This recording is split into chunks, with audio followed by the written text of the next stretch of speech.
Halo Kakak Ibu, selamat datang di anime Apakah Kamu Tersesat? Ya tersesat lah baby, udah terdampar gitu. Tapi kalau bareng sama Jonas gak apa-apa. Ceritanya ada 4 gadis SMA yang terdampar di suatu pulau tak berpenghuni. Lalu ada gadis bernama Homare Onishima yang sedang mengigau sambil diperhatikan oleh para gadis lain. Ia teringat dengan latihannya dulu bersama ayahnya yang selalu mengajarkan ilmu bela diri serta survival. Oleh karena itu, ketika ada gadis yang haus akan minum air laut, dia pun langsung menjelaskan air laut dapat membuat rasa haus semakin parah yang bisa mengakibatkan dehidrasi dan meninggoy. Oh gitu, hampir saja lock out. Di waktu bersamaan muncul sekawanan ikan. Homare pun langsung mengambil tongkat, dipukulnya dan mendapatkan seekor ikan. Untuk menghindari dehidrasi, dia pun membungkus ikan tersebut dengan pakaiannya, lalu memerasnya dengan tujuan agar darahnya bisa diminum. Wow, cerdas sekali gadis ini. Kita panggil Tarzan saja. Setelah itu, mereka bercerita tentang diri mereka, berhubung belum pada saling kenal. Si Tarzan cerita kalau dia banyak memiliki pengalaman survival. Si rambut pendek bernama Asuka cerita kalau dia anak klub olahraga. Si bule bernama Sion cerita kalau dia anak sultan. Dan si kacamata bernama Amatani cerita kalau dia sangat pintar. Hal itu dapat dibuktikan langsung dengan menentukan jarak mereka menggunakan rumus Pythagoras. Bisa gitu Gil. Tapi cerita mereka berhenti karena si sultan sudah kehausan juga. Si Tarzan memberi saran untuk minum air surganya supaya bisa menghilangkan dahaganya. Pada akhirnya dia dicegah oleh para gadis lain. Kini matahari sudah terbenam dan bantuan tak kunjung datang.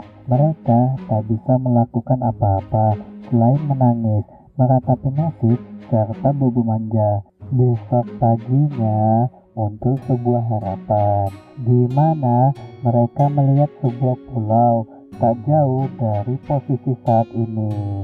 Tapi si Tarzan juga melihat seekor hiu sedang mengintai mereka. Tak mau menakuti kawannya, dia pun merahasiakan hal ini. Ketika mereka berenang menuju ke pulau, si rambut pendek melihat hiu yang tadi sedang mendekat. Panik dong mereka, tapi si Tarzan dengan tenang melempar baterai ponselnya sehingga menyetrum hiu itu dan membuatnya pergi. Setelah sampai di pulau, mereka mulai berkeliling menyusuri pesisir pulau. Tapi si pintar mendadak lemas karena dehidrasi. Lalu si Tarzan menjelaskan beberapa cara untuk mendapatkan air, seperti dari pelapa pisang, buah kelapa, penyulingan air, sampai menada air hujan. Dikarenakan faktor lingkungan serta cuaca yang tak memungkinkan, dia menggunakan cara alternatif, yaitu dengan mencari air ke dalam hutan. Sebelum berangkat, si Tarzan memasukkan air liurnya agar mengurangi efek dehidrasi. Apa ini? Itu cemilanku kok. Dan akhirnya versi kacamata rasanya seperti kaki belalang. Mau Jonas gantiin minumnya. Dengan ditemani sama si rambut pendek, dia mulai masuk ke dalam hutan. Sedangkan si sultan bertugas menjaga si kacamata. Tapi dia bosan dan dia pun mulai berkeliling. Tanpa sengaja dia menemukan sebuah benda hitam yang ternyata adalah kelapa tua. Mengetahui benda yang dipegangnya adalah kelapa, dia sangat bersemangat karena dengan begitu rasa hausnya bisa teratasi. Puji aku, kamu penyelamatku Sion. Makasih ya, hehehe. Dia ngerepotin, kelapa tua mana bisa diminum. Sedangkan si Tarzan bersama si rambut pendek yang semakin masuk ke dalam hutan, akhirnya menemukan setitik harapan karena si Tarzan mendapati tanah basah yang merupakan jalur air hujan. Alhasil dengan cepat dia pun mengebor sumber air sudah dekat demi menolong si rambut pendek yang mulai mengalami dehidrasi. Buka mulutmu, air, minum pelan-pelan. Ini air ternikmat dalam hidupku. Tanpa diketahuinya kalau air yang diminumnya difilter menggunakan kaos kaki si Tarzan. What the fuck? Balik ke si Sultan dan kacamata, mereka pada lemas karena kelapa itu sudah busuk. Lalu si Sultan bilang kalau dia mau pipis dan meminta si kacamata untuk meminumnya agar membuat si kacamata tetap bertahan hidup. Dan dia yang mendengarnya langsung terharu dan mengiyakannya.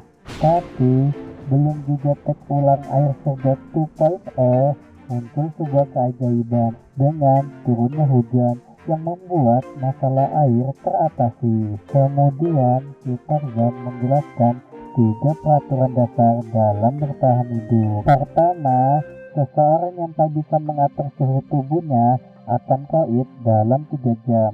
Kedua, manusia tanpa minum hanya bisa bertahan 3 hari. Dan yang terakhir, tanpa makanan manusia dapat bertahan selama 3 minggu. Karena hal itu, si Tarzan sekarang akan mendirikan shelter agar bisa mempertahankan suhu tubuh. Tapi para gadis tak perhatikan penjelasannya karena mengeluh sudah pada kelaparan. Karena tak tega, si Tarzan langsung bersiap mencari makanan seperti jangkrik, rumput laut, toples misterius, dan bulu babi. Dan mereka adu main sulit untuk mendapatkan makanan yang gak aneh. Si Sultan mendapatkan bulu babi, si kacamata mendapatkan rumput laut, dan si rambut pendek mendapatkan toples yang sepertinya berisi selai blueberry.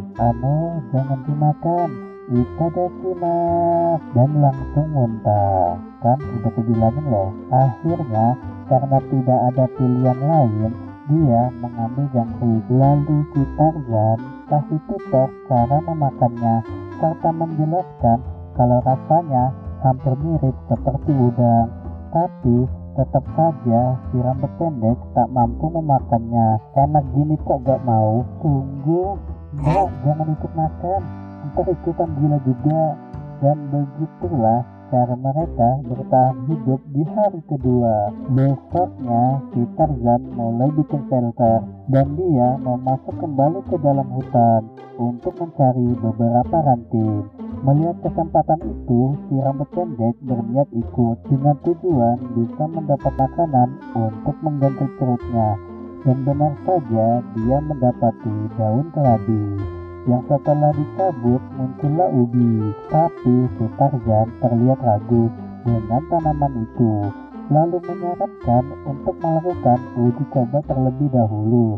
Dia menjelaskan cara mengetes racun menurut ajaran ayahnya adalah dengan membelah tanaman itu lalu mengoleskannya pada anggota tubuh. Jika tidak ada rasa berarti aman untuk dimakan. Oke, saatnya kita uji coba. Ya udah, sini masukin coba.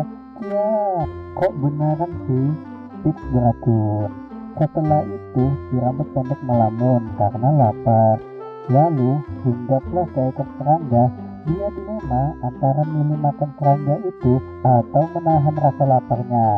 Sebagai wanita tulen, dia gak mau makan serangga. Hap, jangan dibuang, coba dulu. Pada akhirnya, dia pun memakan serangga itu dan menyadari kalau rasanya cukup enak. Untuk makan siangnya, dia bersama si kacamata mencoba mencari makanan di sekitar batu karang. Mereka pun mendapatkan siput laut dan para keong. Untuk memasaknya, si Tarzan yang sudah berguru sama ayahnya menggunakan pantulan sinar matahari dari botol plastik dan digoncang-goncangnya dan jadilah api. Dia juga mengajarkan mereka cara memakan siput, dan untuk pertama kalinya setelah sekian lama, akhirnya mereka pun bisa merasakan masakan daging. Duh, kakak terharu, masih ada banyak kok. Yang ini ada tekstur crispy-nya. Jin, jangan tinggalkan aku. Lalu si Tarzan menjelaskan rencana selanjutnya. Dia berniat berburu hewan karena kemarin ketika berjalan di tepi pantai, dia melihat jejak kaki berbentuk kupu-kupu, dan itu adalah tupai. Dia berniat menangkapnya menggunakan teknik perangkap yang dulu diajarkan oleh ayahnya, seperti perangkap jerat, tombak, penggeprek, dan tusukan. Anjir, psikopat, sungguh mengerikan. Kemudian mereka ngeluting sampah demi mencari benang agar bisa membuat perangkap. Di sela-sela itu, si rambut pendek menemukan seekor kodok. Si Tarzan langsung suruh dia menangkapnya. Menjijikan, jangan kesini. Hehehehehehe. Untungnya dia bisa menangkap si kodok menggunakan roknya. Ketika si Tarzan menjelaskan bagaimana cara untuk mengolah kodok itu, si rambut pendek jadi terbayang sampai gak tega. Kemudian mereka berhenti di aliran air untuk mengambil persediaan air minum. Lalu si Tarzan melihat sebuah lubang yang setelah diperiksanya ternyata adalah sarang kelinci. Manggil aku, bukan kamu he. Saat mendengar kalau mereka akan berburu kelinci, si kacamata jadi gak tega. Namun demi bertahan hidup, dia berusaha menguatkan dirinya. Sekembalinya ke shelter mereka, aduh, kodoknya lepas guys. Hehehehe, makanya pegangnya benar BG. Maaf. Sebenarnya si kacamata tahu kalau dia berbohong untuk melindungi si kodok. Lalu si Tarzan menjelaskan kalau kelinci yang akan mereka buru biasanya memiliki beberapa lubang. Oleh karena itu mereka akan pasang perangkap jerat pada masing-masing lubang. Untuk membuat perangkap itu, pertama-tama mereka harus mengikat tali pada cabang yang lentur, lalu mengaitkan pemicu serta jebakannya dibentuk lingkaran supaya dikira lubang. Kemudian untuk memasang perangkap pada lubang yang lain, mereka berpencar. Si Sultan dan kacamata menemukan sebuah lubang, tapi sepertinya di sekitar sini tidak ada cabang yang lentur. Si kacamata yang paling pintar memiliki ide dengan menggunakan batang kayu segede gaban sebagai penarik pemicunya. Wow, benangnya sangat kuat ya. Keesokan harinya mereka kembali untuk mengecek apakah si kelinci terkena perangkap. Tapi sayangnya perangkap mereka belum membuahkan hasil. Dan di saat yang sama tiba-tiba muncul asap sinyal yang menjadi pertanda bantuan. Seketika mereka ngintip ke arah asap itu, tapi mendapati si Sultan berhalusinasi melihat ada kapal yang lewat. Yang suasana berubah menjadi sedih karena mereka sangat ingin pulang. Para gadis kepikiran kalau mereka akan terjebak selamanya di sini. Untuk menghibur mereka semua, si Tarzan teringat ajaran ayahnya dulu yang mengatakan untuk mengadakan pesta berpikiran jika sedang bersedih. Kita sedih mana mampu beli daging. Kalau lagi sedih ya kali aja. Besoknya si Tarzan mengajak si Sultan ke pinggir pantai yang sedang surut. Dia menyuruhnya untuk menggali pasir. Alhasil muncullah seekor hitam hijau tertimbun di pasir dan membuat si Sultan semangat lagi. Mereka pun bersama-sama ngelut di sekitar pantai.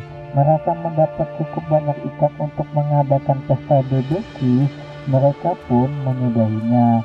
Acaya, kerja bagus. Malam harinya si kacamata dan rambut pendek yang melihat makan malam kali ini adalah ikan bakar, mood mereka balik lagi. Dan mereka pun pesta BBQ ikan dengan penuh sukacita. Ayo subscribe Jonas Anime. Yo, promosi dikit. Keesokan harinya si rambut pendek dan kacamata masih ragu untuk memburu kelinci. dan mereka mendapati kalau ada mangsa yang terjerat pada perangkapnya. Si kacamata berusaha menguatkan diri untuk mengeksekusi si kelinci itu, dan benar saja muncul seekor kelinci terjerat perangkap.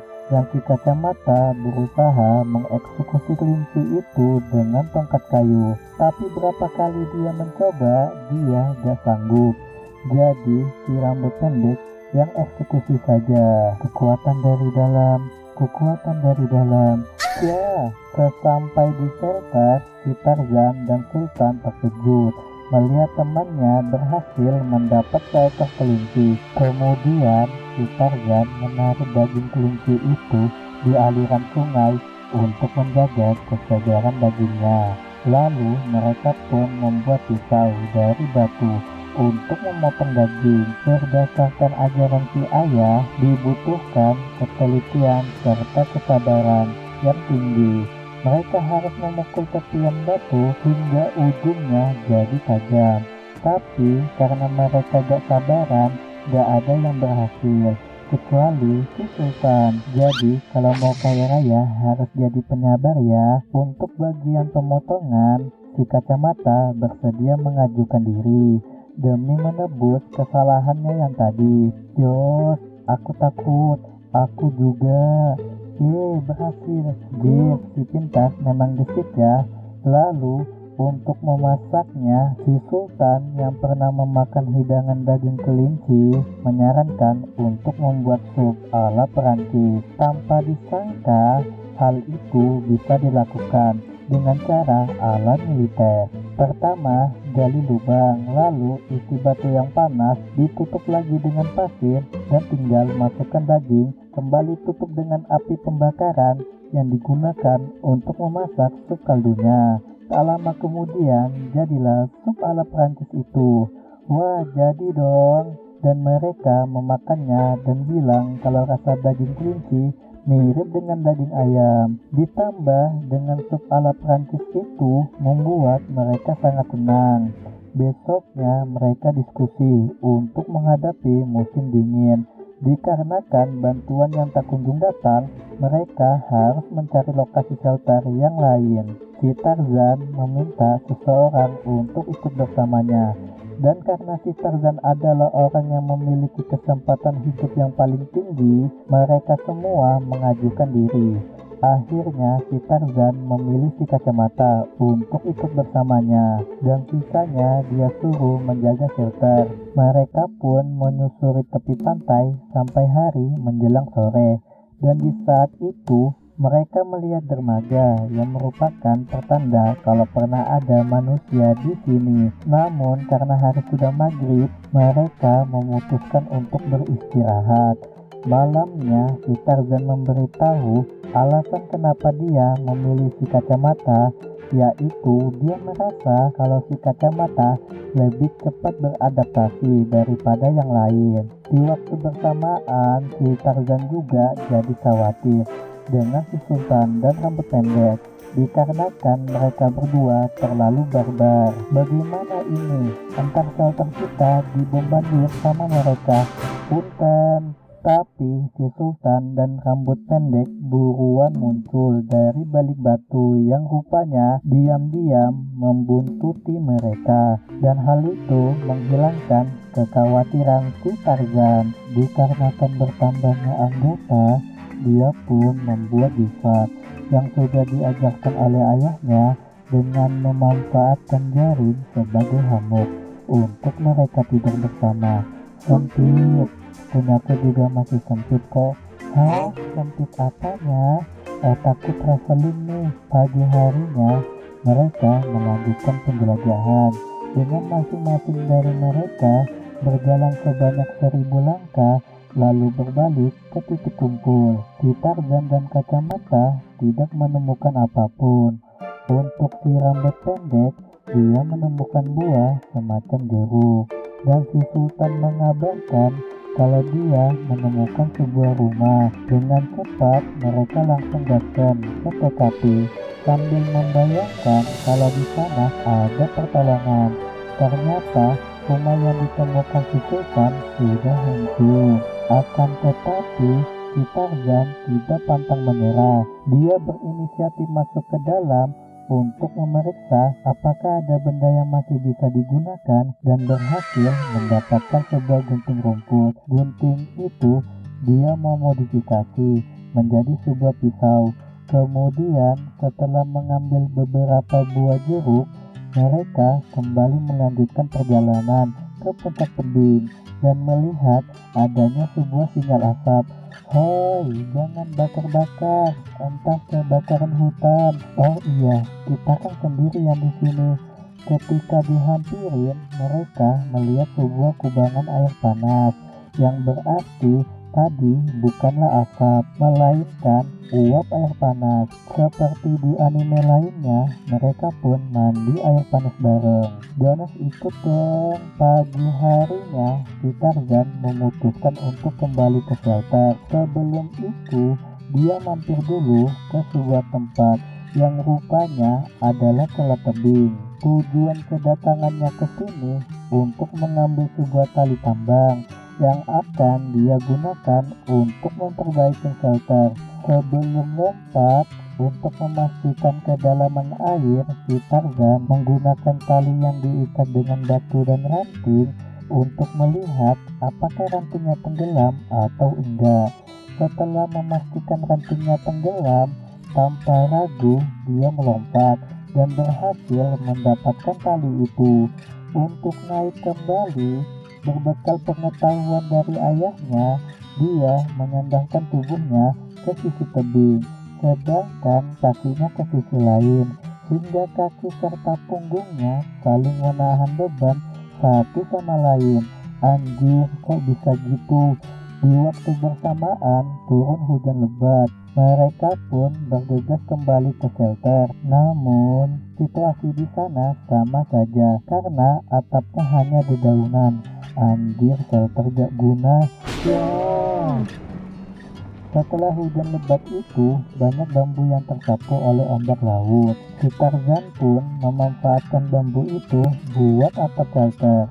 Karena berat jika harus bawa satu persatu, si Tarzan menjadikan bambu itu sebuah rakit. Lalu ditarik oleh dia dan kacamata, sedangkan si Sultan dan rambut pendek duduk di atasnya untuk mengendalikannya. Ini sangat seru ya.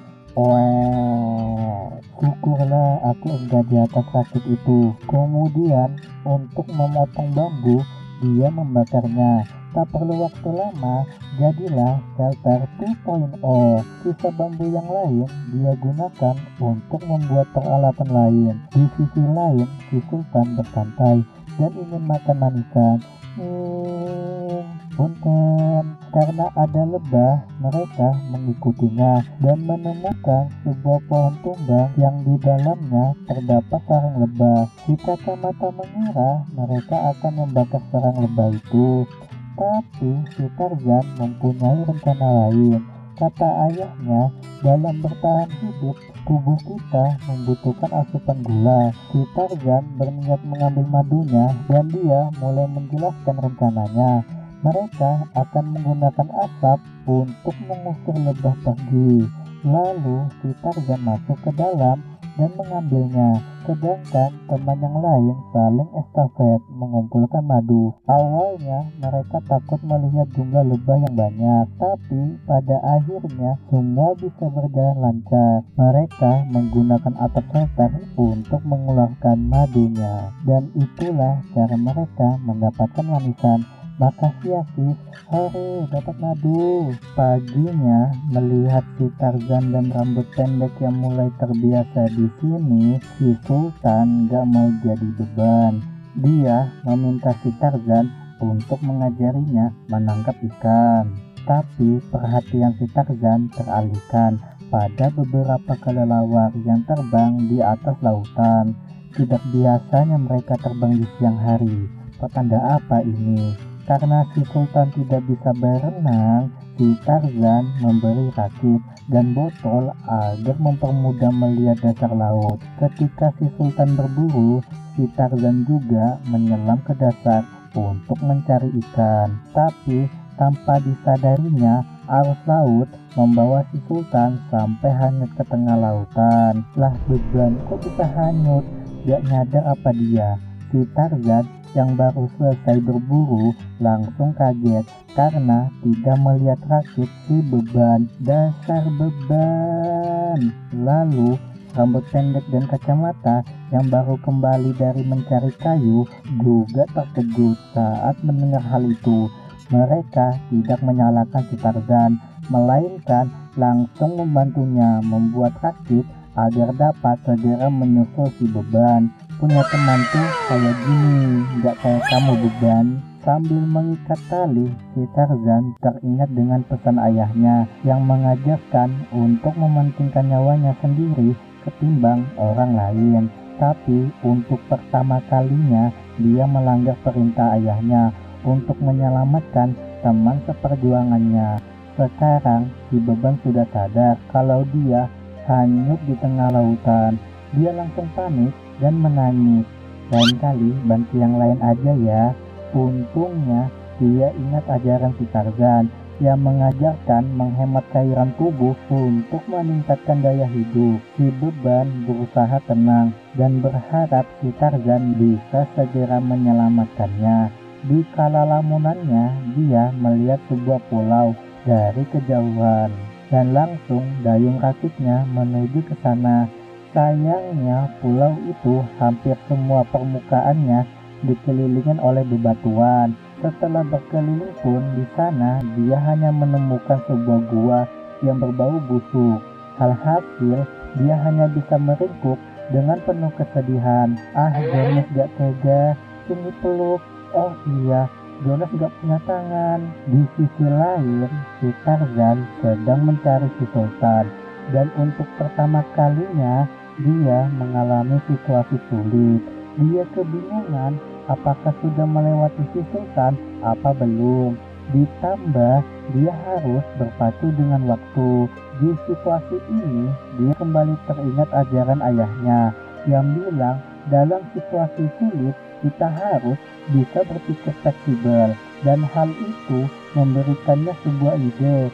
Dia langsung melompat dengan menggunakan bambu dan berhasil melihat sebuah pulau. Balik ke si Sultan, dia mengalami dehidrasi dan mulai berhalusinasi berkumpul dengan teman-temannya di sekolah.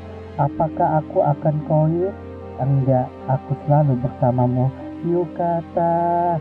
Setelah mereka bertemu, si Sultan minta air, tapi dia sama sekali tidak membawa air karena terburu-buru mengejar si Sultan. Dikarenakan hal itu, mereka harus mencari persediaan air terlebih dahulu, karena jika memaksakan diri untuk kembali, maka mereka akan mengalami dehidrasi juga. Si Sultan pun membawanya ke gua yang ditemukannya saat tiba pertama kali. Ternyata gua itu adalah sarang kelelawar yang dilihat si Tarzan kemarin. Di sana dia menemukan air genangan. Dilihat sekilas saja air itu kotor karena tercampur dengan pupnya si Batman. Tak punya pilihan lain, mereka pun tetap membawa air itu untuk menghadapi situasi darurat.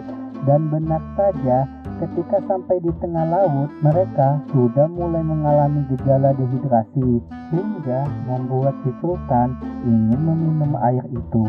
Untungnya dia dihentikan oleh si Tarzan dan menjelaskan jika minum air itu mereka akan mengalami diare sampai muntah juga, dan menyebabkan kondisi mereka jadi semakin parah. Tapi dia ada cara lain untuk mengkonsumsi air itu.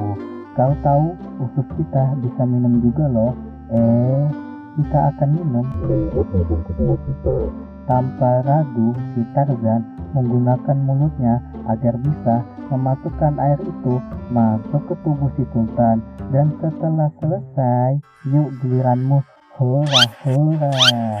Dan si Sultan terpaksa melakukannya juga. Sore harinya, akhirnya mereka pun bisa kembali ke pulau dengan selamat. Dan kepulangan mereka langsung disambut dengan penuh sukacita oleh si rambut pendek dan kacamata. Mereka juga sudah menyiapkan makan malam untuk merayakannya.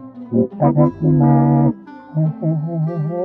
Besoknya mereka sudah bersiap untuk memburu Inosuke dan mereka harus membaluri tubuhnya dengan popnya Inosuke untuk menyamarkan bau. Dan anime ini ditutup dengan si ayah si Tarzan yang sedang OTW mencari keberadaan putrinya. Kok nanggung gini? Pembahasan singkat, senangkap Jonas setelah scroll manganya, jadi mereka berhasil diselamatkan oleh si ayah dan bisa kembali pulang. Sebenarnya banyak yang di-skip di manganya, khususnya pertumbuhan 3 kawan si Tarzan. Dari si pintar Amatani yang unjuk gigi memperlihatkan kecerdasannya di saat si Tarzan terjebak di sebuah lubang, atau si beban yang masih beban. Untuk si rambut pendek, dia udah makin mirip dengan si Tarzan. Ada cerita lain juga, yaitu 2 anak laki-laki lain yang ikut terdampar, tapi Jonas malas lanjutin bacanya, jadi kita skip aja. Intinya mereka akan balik hidup kayak anak yang lain dan pertemanan mereka semakin erat. Bahkan ada kisah cinta di kala festival terjadi. Endingnya mereka akan piknik ke pulau kemarin mereka terjebak, dan panel terakhir manganya memperlihatkan transformasi mereka yang semakin tambah kuat. Kecuali beban ini sih, hehe.